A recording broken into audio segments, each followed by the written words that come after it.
요한계시록 4장 1절부터 11절까지 말씀 우리 다 같이 함께 한 목소리로 봉독해 올려보도록 하겠는데, 다 같이 일어나서 한 목소리로 봉독해 보도록 하겠습니다. 1절부터 우리 한 목소리로 같이 읽습니다. 시작.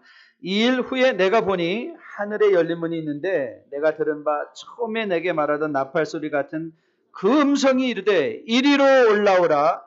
이후에 마땅히 일어날 일들을 내가 내게 보이리라 하시더라.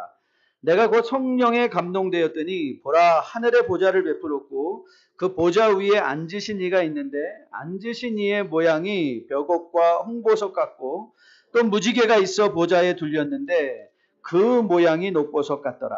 또 보좌에 둘려 24장로 보좌들이 있고 그 보좌 위에 24장로들이 흰 옷을 입고 머리에 금관을 쓰고 앉았더라. 보좌로부터 번개와 음성과 우레소리가 나고 보좌 앞에 켠 등불 7이 있으니 이는 하나님의 7 영이라. 보좌 앞에 수정과 같은 유리 바다가 있고 보좌 가운데와 보좌 주위에 4 생물이 있는데 앞뒤에 눈들이 가득하더라.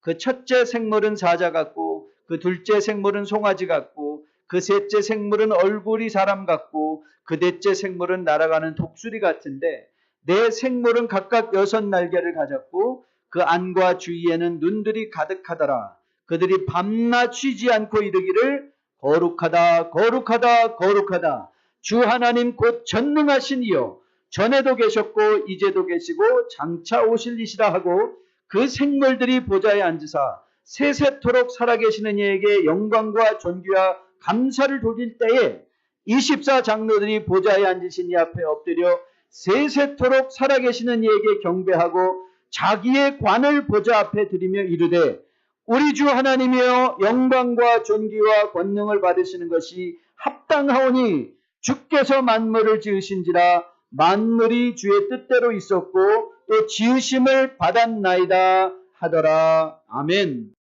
저를 위해서 좀 기도 부탁드리는데요. 어제 밤 새도록 정말 이 설교자의 가장 큰 스트레스는 설교입니다. 보통 제가 꿈을 꾸면 꼭 설교 원고 잃어버리는 꿈을 꾸거든요. 근데 어제는 이 위대한 선배 목사님 앞에서 설교하다가 얼마나 꾸중 듣는 꿈을 꿨는지, 오늘 이거 설교 망치는 거 아닌가? 그래서 굉장히 아침에도 두렵고 떨리는 마음으로 기도하고 들고 나왔는데, 여러분 기도로 함께 동참해 주시면서 말씀의 은혜가 여러분에게 충만하게 임할 수 있기를 주님의 이름으로 축복드립니다. 여러분, 세월이 정말 빨리 흘러가는 것 같죠? 그렇죠? 저도 지난 한 달이 어떻게 흘러가는지 모르겠고 지난 1년이 어떻게 흘러갔는지도 모르겠어요. 2016년이 벌써 지나가서 이제 2017년의 회개년도 첫 주일을 우리가 맞이하게 되었습니다. 지난 해 동안 계속해서 통계를 살펴보면서 하나님께서 지속적으로 우리 성도님의 숫자적으로 그리고 또 물질적으로도 주님께서 필요 충분하게 채워주신 것 감사하고, 저는 그런 어떤 눈으로 보이는 가시적인 성장뿐만 아니라 여러분과 저가 영적으로도 성숙한 한 해였기를 주님의 이름으로 기도하며 축복드립니다. 아울러 오늘 우리가 성찬 예배로 첫 주를 시작하는 가운데 우리가 지나온 걸음보다 훨씬 더 하나님이 펼쳐가신 더 멋진 2017년도에 여러분의 개인의 삶 그리고 우리 교회의 복된 한 해가 열려질 수 있기를 주님의 이름으로 축복드립니다. 오늘 이런 차원에서 저희는 본문 계시록 4장 1절부터 11절 말씀, 특별히 제목 이리로 올라오라 라는 제목을 가지고 말씀을 강론하려고 하는데, 이것이 바로 이 회개년도 2017년도 회개년도에 저희가 중심적으로 마음에 품고 기도하며 마음에 새길 우리 교회의 사역 목표입니다. 이리로 올라오라. 이 말의 의미가 무엇일까? 우리가 함께 살펴보려고 하는데요. 오늘 이 요한계시록은 전체의 구성상 특별히 4장 5장은 매우 중요한, 아주 중요한 장 중에 하나입니다. 왜냐하면 이 4장 5장은 마치 지렛대와 같아요. 앞에 있던 7교회를 향하여 주신 하나님의 말씀과 이제 앞으로 12장부터 16장까지, 앞으로 6장부터 12장까지 이제 시작될 7인과 나팔과 대접의 이 열어가면서 이 심판에 관한 하나님의 말씀, 또 하나님이 어떻게 그 세상을 열어가실 것인가에 대한 프리뷰면서 또한 더불어 우리에게 예고편으로 보여주심과 동시에 또 요한계시록의 핵심 주제를 우리에게 보여주고 있는 그런 말씀이기 때문에 그렇습니다. 그래서 여러분들이 4장과 5장을 오늘 오후라도 다시 한번 눈으로 싹 훑어보시면 4장과 5장의 중심 주제는 예배입니다. 예배. 지난 2년 동안 이제 앞으로 10년의 뉴라이프 계획을 세워가면서 우리는 연결 사역을 해야 되겠다. 커넥트 사역을 한다. 그 커넥트 사역이 하나님과 연결되고 세상과 연결되고 인간들과 연결되어야 되는데 특별히 성도와 코이노니아로 믿지 않는 사람들에게는 전도와 선교로 연결되어야겠다 하면서 이 연결 중에 특별히 우리가 어느 것 하나 중요하지 한 것이 없지만 우리가 모든 것을 다 병행적으로 운영하되 특별히 하나님과 연결되어야 된다. 인간의 기본적인 것은 하나님과의 연결. 예수님께서 이 땅에 오신 것 또한 우리로 하여금 멀리 있던 너희가 언약 밖에 있던 너희가 막힌 담을 하시고 하나님의 보좌 앞에 담대히 나아가 하나님과 연결될 수 있는 자리로 우리를 불러주신 것인 것을 감안할 때 이 하나님과 연결된다는 것, connecting to God is the most basic in spiritual walk. 영적 생활에서 하나님과의 연결이 너무너무 중요한 거죠. 그래서 우리가 지난 2년 동안 연결에 관한 주제, 특별히 하나님과의 연결에 있어서 예배를 우리가 집중적으로 살펴보았는데 우리가 3년 차 되는 3년 제2기 사역의 3년 차 되는 올해도 이제 예배를 중심으로 한번 사역을 풀어가 보려고 합니다. 그런데 이 예배는 단순히 또 우리가 올해에 삼고 있는 주제만은 아닙니다. 우리가 지난 3주 동안 이 험난한 세상에서 하나님은 우리를 어떻게 보호해 주시는가? 이 케이오스, 혼돈을 향하여 나가는 사회 속에서도 세상 속에서도 우리의 마음을 정돈할 수 있도록 우리에게 베풀어 주시는 하나님의 은혜의 방편들이 있다고 말씀드렸어요. 그 은혜의 방편이 뭐였죠? 찬양과 말씀과 기도였어요. 오늘 우리는 이 은혜의 방편 중에 또 하나로서 예배를 살펴보려고 하는 거예요.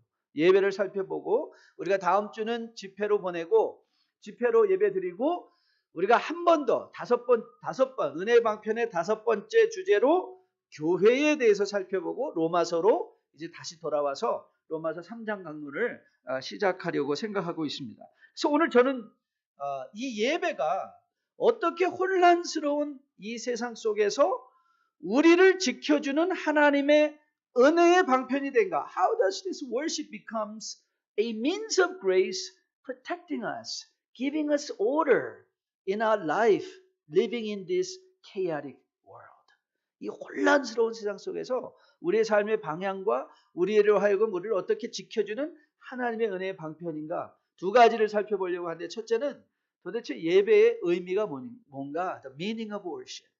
예배의 의미에 대해서 살펴보고 그러면 그 예배를 참여하는 우리의 기대감은 무엇이 되어야 되는가? Expectations of worship. 예배의 의미와 예배의 기대감에 대해서 오늘 우리가 함께 살펴보려고 합니다. 저는 여러분들이 이 교훈을 통해서 예배에 대한 의미가 마음에 다시 한번 잘 기억되어짐으로 말미암아 예배를 전심을 다하여 드릴 수 있는 또 여러분과 저가 될 수 있기를 주님의 이름으로 축복드립니다. 안식월을 통하여 제가 받은 큰 은혜 중에 하나가 역지사지라는 것을 누차에 걸쳐서 나누었습니다. 예배 인도자의 자리에서 예배 참여자가 되어보고 교회를 환영하는 사람의 입장에서 환영을 받는 사람이 되어보고 그러면서 제가 배운 궁극적인 여러분 신앙의 목표, 우리 교회 지도자들 새롭게 시작하는 이 신앙의 모든 목표들, 지도자들의 목표가 뭐냐? 사실 교회를 크게 만들고 교회를 성장시킨 거 아닙니다. 우리가 마음에 품어야 될 마지막 뭐냐면 이건 역지사지의 은혜인데요. 왜냐하면 성경이 우리에게 그 권면을 하고 있어요. 너희 안에 이 마음을 품으라 곧 예수 그리스도의 마음이니. 우리가 왜 이런 말씀 사역을 하고 왜 우리가 오이코스 사역을 하고 왜 우리가 함께 모여서 교제하는가? 이 모든 일을 통하여 너희 안에 이 마음을 품으라 예수 그리스도. 우리가 바라보는 모든 눈들이 예수 그리스도의 눈을 통하여 이웃을 바라보고 나를 바라보고 세상을 바라볼 수 있게. 즉 역지사지의 목표가 뭐예요? 우리가 예수 그리스도의 마음으로 세상을 바라볼 수 있게 하는 것. 이것이 신앙의 목표입니다. 여러분이 성숙을 점검하고 싶다면, 나는 정말 주 안에서 성숙하고 있는가를 바라보고 있다면 이 질문을 꼭 던지셔야 돼요. 나는 예수님의 눈으로 내 인생을, 내 자녀를, 내 배우자를, 내 이웃을 바라보고 있는가? 예수의 눈으로 바라보고 있는가? 아니면 내 눈으로 바라보고 있는가? 예수의 눈으로 바라보고 있는가? 우리의 최종적 목표는 예수님의 눈을 가지고 세상을 바라볼 줄 아는 것입니다. 그것이 우리의 목표죠. 그런데 우리가 지난번에 우리 인간의 약점에 대해서 한번 나눈 적이 있죠. 인간의 약점. 인간의 약점이 뭐였죠? 화장실 가기 전과 갔다 온 후가 다르다는 게 인간의 큰 약점 중에 하나입니다. 우스갯소리 같지만 여러분 기억해 놓으시면 여러분의 인생에 참 많은 유익한 도움을 줄 수 있는 말씀이라 생각합니다. 또 하나 인간의 약점이 있습니다. 또 하나는 중독입니다. 인간은 중독이 강한 존재입니다. 우리는 모든 것에 중독됩니다. 좋은 것으로도 중독되고 나쁜 것으로도 중독됩니다. 여러분, 이 마약 같은 것이 중독의 위험성이 뭐냐면 중독은 이전 자극에 반응하지 못한다는 거예요. 이전 자극에 반응하지 못하기 때문에 자극이 stimulation must get stronger and stronger and stronger.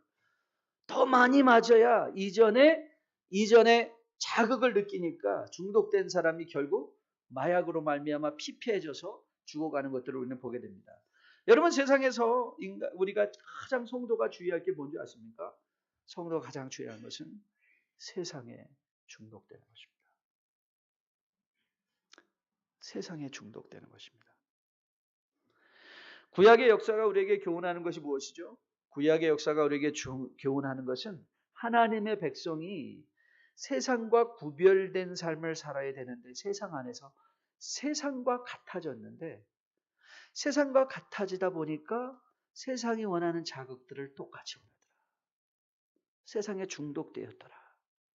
근데 여러분, 중독의 어려움이 언제 뭐죠? 혼자 스스로 헤어나올 수 없다는 게 중독의 어려움입니다. 어떻게 하면 그러면 우리가 이런 세상 속에서 예수 그리스도의 마음을 가지고 세상에 중독되지 않고 살아남을 수 있을까? 여러분, 초밥 드시다 생강 드시는 분들 많이 계시죠? 어떤 분들 뵈면 생강에다가 막 그냥 간장에다가 와사비 막 해가지고 그 마치 이렇게 김치처럼 막 드시는 분이 계세요. 여러분, 생강의 의미를 알고 계십니까? 초밥의 생강의 의미. 생강이 하는 역할은 앞서 먹은 생선의 맛을 싹 가시게 해주는 것입니다. 그래서 다음에 먹을 생선 맛을 느낄 수 있게 앞에 자극을 잊게 하고 새로 우리가 먹는 생선의 맛을. 그래서 생강은 이 간장에다가 와사비에다 한꺼번에 막 해서 드시면 안 됩니다. 꼭 기억하시고 하나씩 드셔야 됩니다. 그래서 입안에서 오래 머물렀다 그 향기가 머물고 물로 살짝 씻어낸 다음에 다음 생선을 먹는 게 초밥을 먹는 방법입니다. 여러분, 그러면 우리에게 있어서 이 세상의 중독으로부터 지켜주는 생강과 같은 우리의 감각을 새롭게 하는 게 무엇일까요?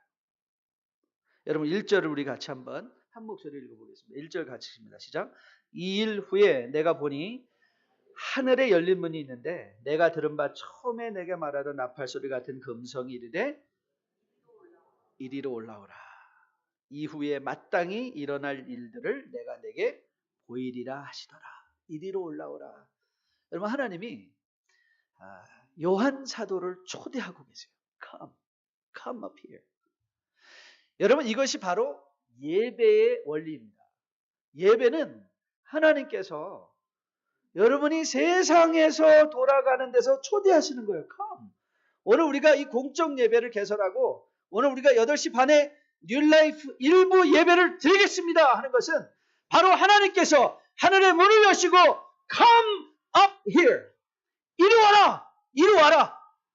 너희들이 지금 세상에서 중독되어진 너의 감각, 세상의 쾌락에 중독되어진 너의 감각, 세상의 물질에 중독되어진 감각, 세상의 교만과 세상의 오만과 세상적인 것으로부터 유일하게 우리의 감각을 새롭게 할 수 있는 하나님의 은혜의 방편이 무엇인가?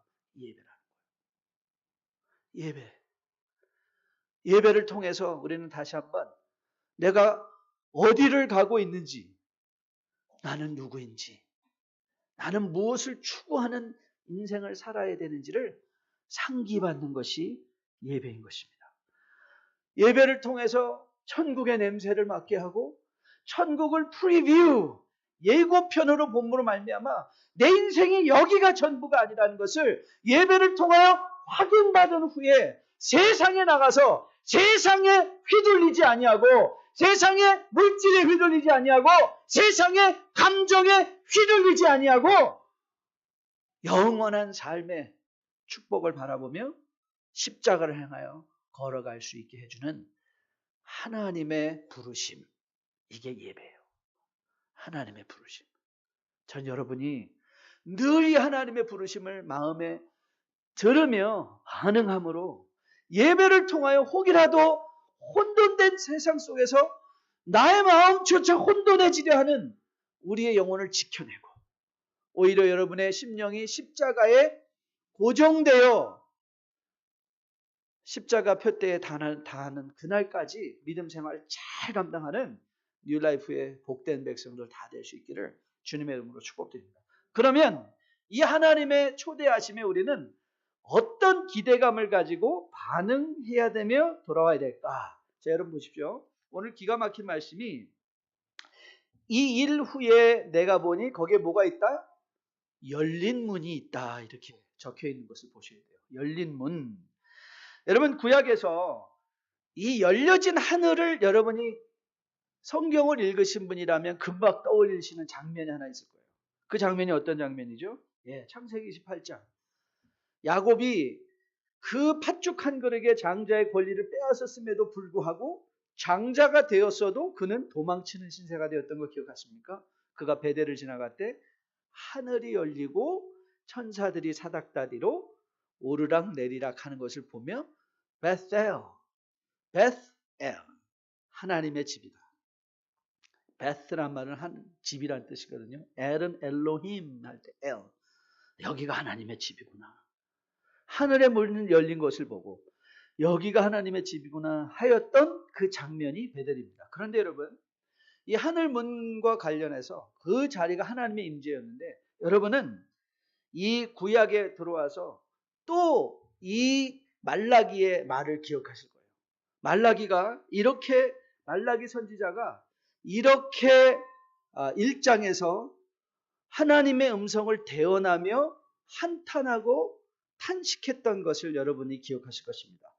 만군의 여호와가 이르노라 너희가 내 제단 위에 헛되이 불사르지 못하게 하기 위하여 너희 중에 성전문을 닫을 자가 있었으면 좋겠다. 열려진 하늘이 닫혀졌습니다. 근데 이 닫혀진 하늘이 우리가 역사적으로 보면 400년 동안 신구약 중간에 암흑기를 지나게 됐습니다. 그런데 여러분, 그리스도께서 오셔서 세례를 받으셨을 때에 그 장면을 마태는 이렇게 기록하고 있습니다. 예수께서 세례를 받으시고 곧 물에서 올라오실 때 하늘이 열리고, 예수님이 하신 일이 뭔지 아세요? 하늘을 여신 거예요. 인간의 죄악으로 말미암아 구약의 결론이 성전문이 닫힌 거예요. 성전문이 닫혔다는 것은 하나님의 임재가 더 이상 인간들에게 느껴지지 못한다는 거예요. 그런데 우리는 그래서 성전문이 닫힌 줄 알았는데 하나님은 일하기를 멈추지 아니하셨어요. 아들을 보내요 하늘을 열려주셨던 그 하나님이 이제 그것이 단순히 예수 그리스도뿐만 아니라 여러분과 저를 위하여 이 일 후에 내가 보니 하늘에 열린 문이 있다 이거예요. 하늘에 열린 문이 누구에게? 여러분과 저에게, 사도 요한에게 열려진 하나님의 그 문이, 하늘의 문이 우리에게 놓여져 있습니다. 그게 예배예요. 그 열려진 하늘의 문으로 보여진 게 뭐죠? 자, 9절부터 11절까지 우리 같이 한번 읽습니다. 시작.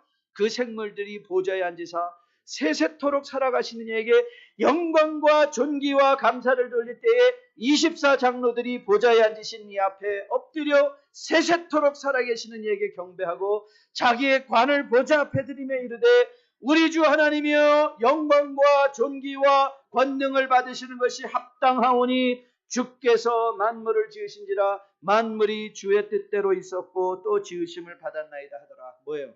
예배예요. 열린 문을 통해서 보여진 게 뭐예요? 예배예요. 예배.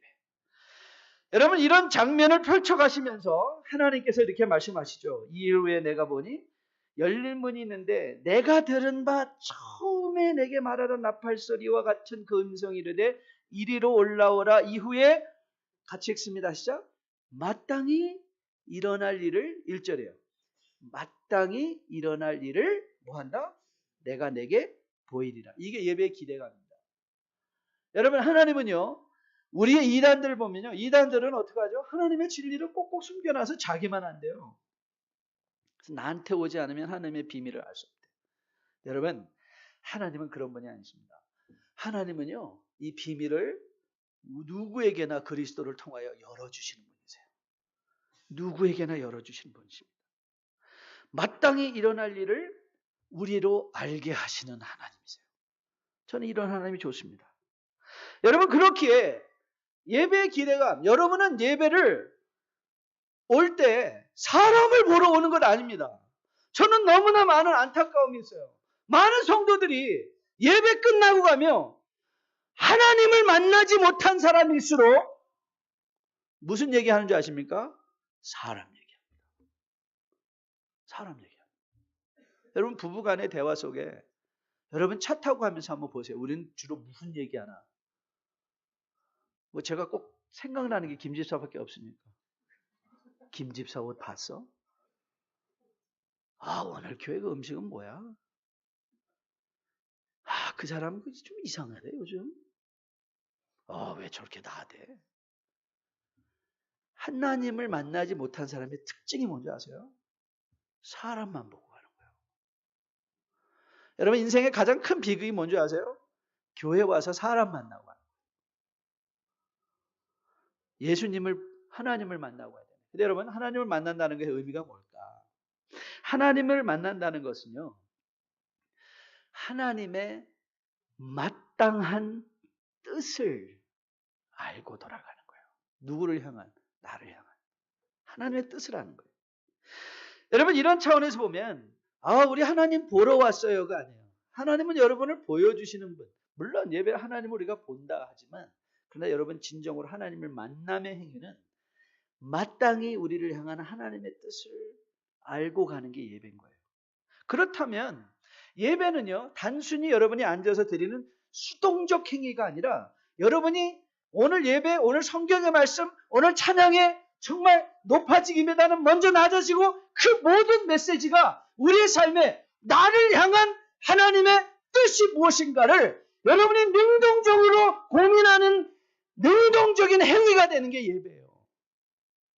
아무 생각 없이 와서 앉아있는 게 아니라 여러분의 모든 전신의 온 감각이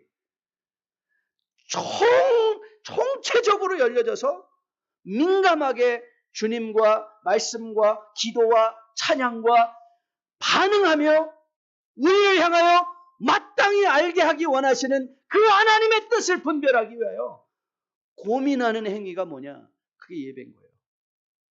여러분 그리고 예배는 체험해야 돼요. 2절이죠. 2절 같이 읽습니다. 시작. 내가 곧 성령에 감동되었더니 보라 하늘의 보좌를 베풀었고 그 보좌 위에 앉으신 이가 있는데 여러분 예배를 통하여 여러분이 성령의 감동을 받는 것이에요. 그럼 여러분 그러죠. 그래요 목사님 맞아요. 나 감동받고 싶어요. What are you doing for me? 저는 그 이해돼요. 맞아요. 저도 여러분에게 정말 감동된 예배 말씀을 준비하기 위해서 예배 준비해서 정말 예배를 위해서 목숨을 걸고 기도를 해요. 여러분 우리는 이렇게 생각하죠. 아니 목사님 감동을 받는 건 수동적인 것 아니냐고. 맞습니다. 수동적인 것입니다. 그런데 여러분 그거 아십니까? 준비된 자가 은혜를 받는다는 거 아시죠?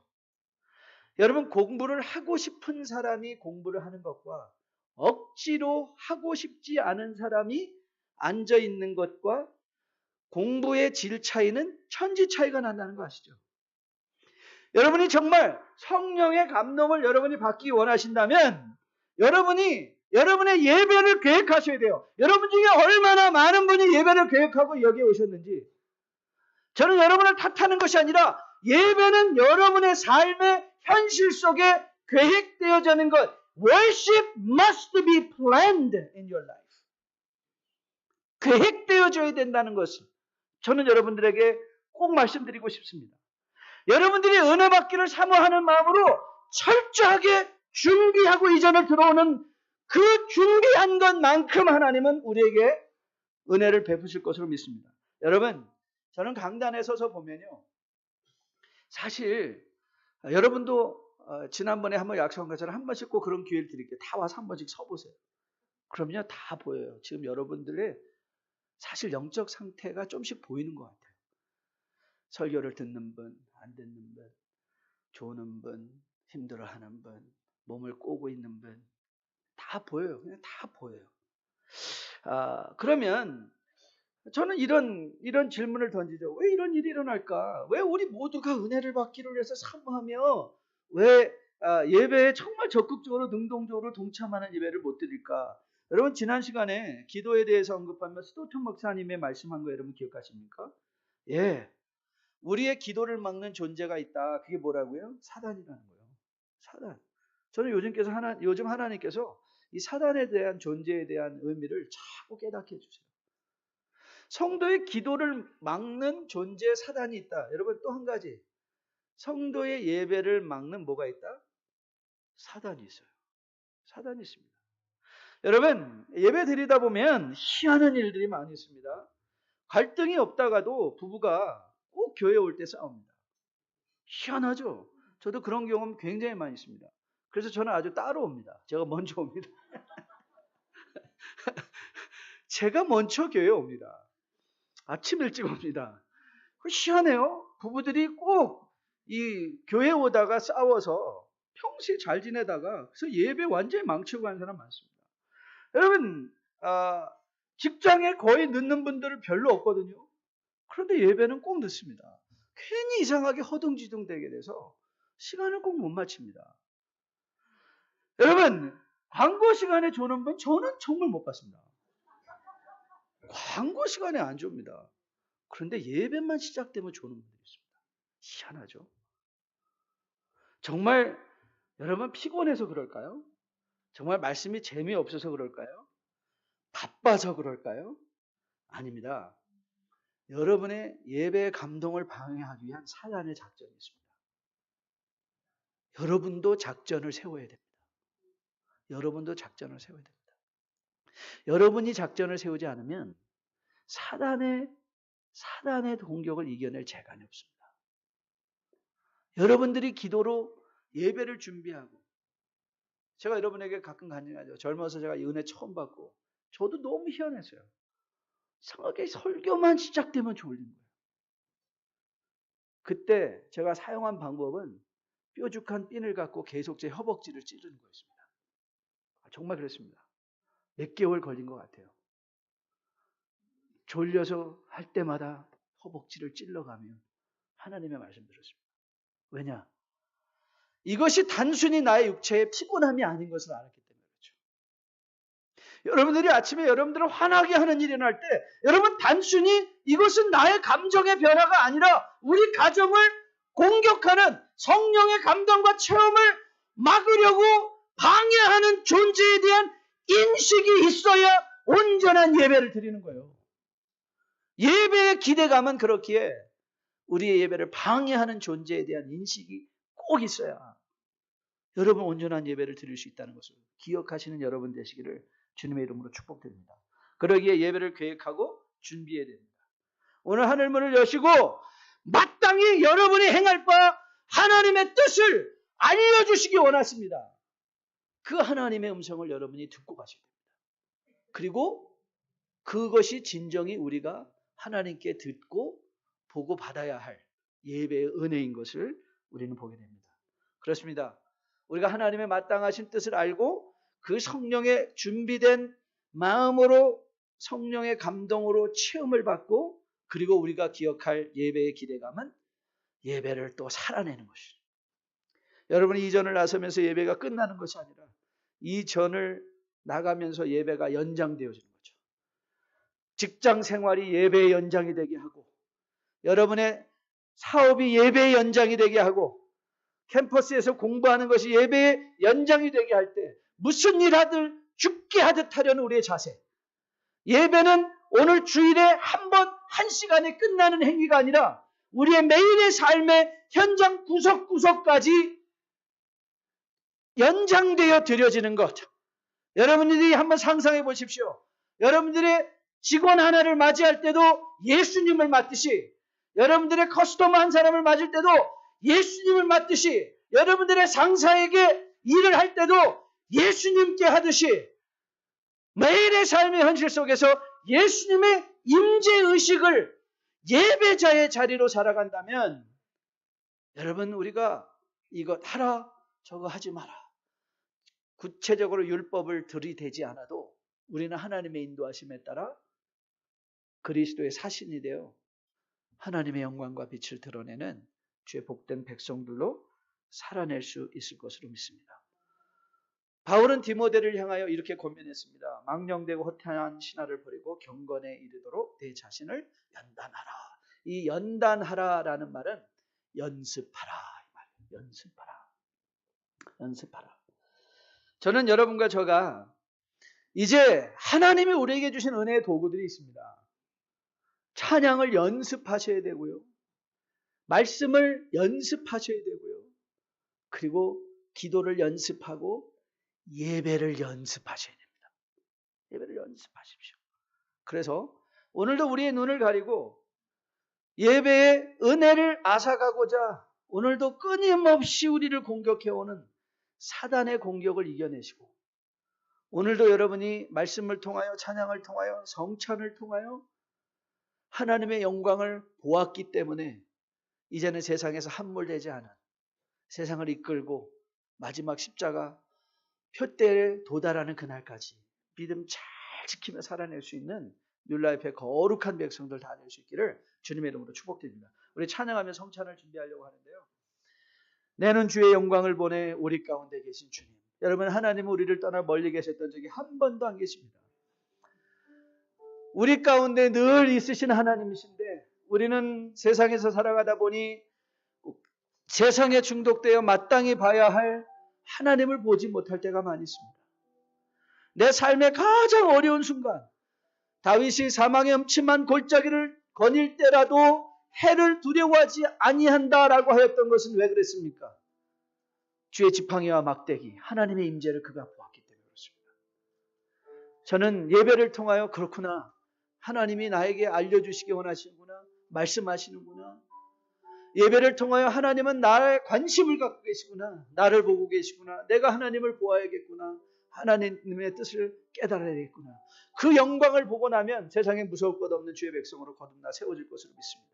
오늘도 우리를 공격하는 사단이 있습니다. 혹 여러분들이 다른 생각으로 오늘 예배에 집중하지 못했다면, 하나님 오늘도 제가 졌네요. 그러나 다음 주는 절대 지지 않겠습니다.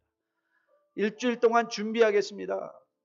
내가 송곳도 준비하겠습니다. 아니 육신의 피곤이 하면 토요일날 무슨 일이 있어도 일찍 자겠습니다. 어떻게 해서든지 하나님의 예배의 은혜 놓치지 않겠습니다. 예배의 은혜 받는 저에게 도와주세요.